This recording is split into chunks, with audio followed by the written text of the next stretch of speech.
Memories define us. So what if you lost yours every time you went to sleep? Your name, your identity, your past, even the people you love all forgotten overnight. And the one person you trust may only be telling you half the story. That's the logline for S.J. Watson's novel For Before I Go to Sleep. It also almost perfectly describes the plot of Surface, the latest glossy series to hit Apple TV+, except in this instance she doesn't even lose her memories nightly. They're just gone at the start of the first episode. The psychological thriller series Surface on Apple TV+ was created by Veronica West. The narrative centers on Sophie Ellis, Gugu Mbatha Raw, who looks to lead a charmed, rich life in San Francisco. And yet, she appeared to have attempted suicide before almost dying. As a result of the incident, Sophie is currently severely amnesic. Conflicting memories start to emerge as Sophie tries to piece together what happened to her, leading her to doubt both herself and those around her. It starts with Sophie having yet another nightmare about the incident in the first episode, Ichthys. She plunges off the deck of a ship into the water and is slowly pulled into the propeller. The next day, when the cabbie she was riding with decided to take a shortcut over the bridge, we find out the full extent of her anguish. Just as they get close to the lake, she experiences an emotional breakdown and demands for the cab driver to let her out. The show's central question is posed by Sophie during her therapy session with Hannah, Marianne Jean-Baptiste. If her life was so ideal, why did she attempt suicide? She is married to James, an investment manager, who seems to genuinely care about her. Her pals appear to admire her and encircle her. She obviously led a full, active life before to the catastrophe. So it seems sense that Sophie keeps asking herself why she attempted suicide, despite Hannah's warning that she might not remember that particular day. What Sophie believes to be her suicide note may actually be a farewell letter to Stephen James as she was leaving him. Sophie learns that she had been having an affair with Baden, a police detective. She manages to overcome some of her dread of the sea and runs into the Coast Guard, who that day saved her life.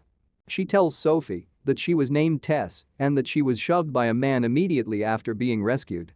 In the second episode, Muscle Memory, Sophie remembers that she used the house to meet Baden when she and her friend Carolyn, Ari Grainer, visit their Marin County home. Although Sophie's therapist informs her that what she is remembering about the day is probably a false memory, Sophie seems to remember that she was in fact pushed. Sophie begins to worry about her husband, though, thinking he pushed her after learning about the affair and that she was about to leave. In addition, Sophie learns to adore horseback riding, which Carolyn claims she had never done before the incident. Additionally, she begins to remember an old memory of a girl from when she lived in England.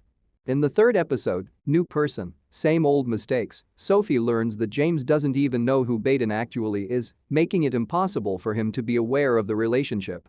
Sophie begins to think that James was to blame for the millions of dollars that were embezzled at the investment firm he works for, and he attempted to kill her when she discovered it. The series' main puzzle is around Sophie's attempted suicide and its causes. The more information we, the viewers, acquire, the less likely it appears that Sophie attempted suicide. The issue is that Sophie acts as the show's point of view character, and the authors of the series naturally explore this as much as they can, given how unreliable a narrator she is due to her amnesia. Therefore, a lot of what we see in the first few episodes can be misleading. The early episodes use a ton of circumstantial evidence, Sophie and Baden's suspicion, and James as the guilty party. Those two put together eventually lead Sophie and Baden to speculation. James comes across as being in charge. He was given conservatorship of Sophie after the incident, making it almost hard for her to leave him.